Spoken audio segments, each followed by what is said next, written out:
हिंदू पूजा पद्धति में भगवान श्री गणेश की पूजा सर्वप्रथम की जाती है। भगवान श्री गणेश ढेर सारी आंतरिक और बाह्य गुणों के खजाना हैं। उनके कान का बड़ा होना यानी सुनने की कला में श्री गणेश का निपुण होना दर्शाता है।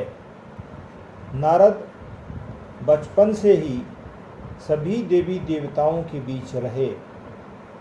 उनके आदर्शों को सुनकर ही बड़े हुए और अंततः सभी के पूजनीय बन गए। श्रीमद् भागवत के प्रसिद्धतम कथावाचक सुखदेव जी भगवान शंकर के स्वयं के मुँह से अमर कथा को सुनकर धन्य हो गए। हिरण्यकश्यपु के पुत्र भक्त प्रहलाद जब अपनी माँ के गर्भ में पल रहे थे, उस समय उनकी माँ नारद के आश्रम में निवास करते हुए हरि कथा सुना करती थी। फलतः जन्म लेने के बाद प्रहलाद हरिभक्त बन गए। अभिमन्यु ने चक्रव्यूह को तोड़ने की शिक्षा अपने पिता अर्जुन से तब प्राप्त किया जब वे माँ के गर्भ में थे। सीता राम के पुत्र लव और कुश ने भी बाल्यकाल में ही महर्षि वाल्मीकि के आश्रम में रहकर सारी शिक्षा प्राप्त की थी। भगवान बुद्ध के एक शिष्य आनंद ने तो सिर्फ बुद्ध को सुनकर ही बुद्धत्व को प्राप्त कर लिया था।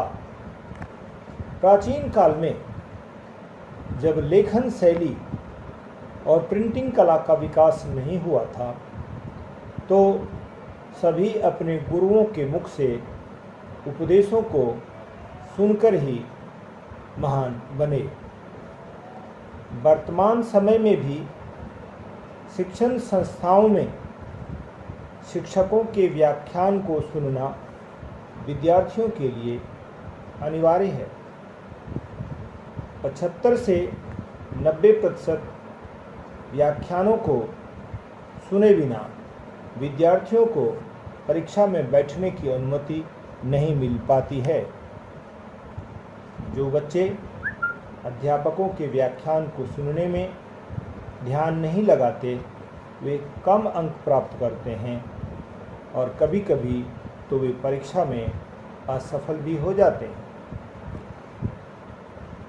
जबकि मनोयोग पूर्वक व्याख्यान सुनने वाले विद्यार्थी उच्चतम श्रेणी से सफल होते हैं और रोजगार भी पा जाते हैं। स्पष्ट है कि सुनने का प्रभाव हमारे जीवन पर पड़ता है। चाहे सुनने का यह अवसर हमें माँ की गर्भ में, शिक्षण संस्थाओं में अथवा समाज में कहीं से भी क्यों न मिला हो।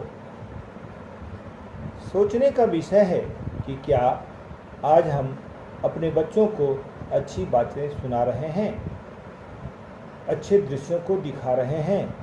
अगर नहीं तो उनका निर्माण कैसे होगा, क्योंकि देखकर और सुनकर ही तो बच्चों का संस्कार बनता है। और अगर देश के बच्चे संस्कारी नहीं बने तो परिवार, समाज और राष्ट्र की दिशा क्या होगी।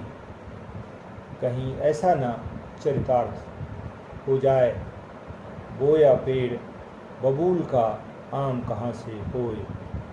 वास्तव में जीवन जीने की कला को जानने से पूर्व हम अपने अंदर बेहतर सुनने की कला को विकसित करें। इससे ही राष्ट्र और विश्व के कल्याण का बीज मंत्र छुपा है। इस बात की पक्की गारंटी है कि जो भद्र देखेगा, जो भद्र सुनेगा, वही भद्र करेगा भी। माँ बाप एवं शिक्षक सहित समाज के समस्त लोगों की यह नैतिक जिम्मेदारी है कि हम अपने अगल बगल सकारात्मक और निर्माणकारी विचारों को अधिक से अधिक फैलाएं। यही स्वामी विवेकानंद जी का भी व्रत था।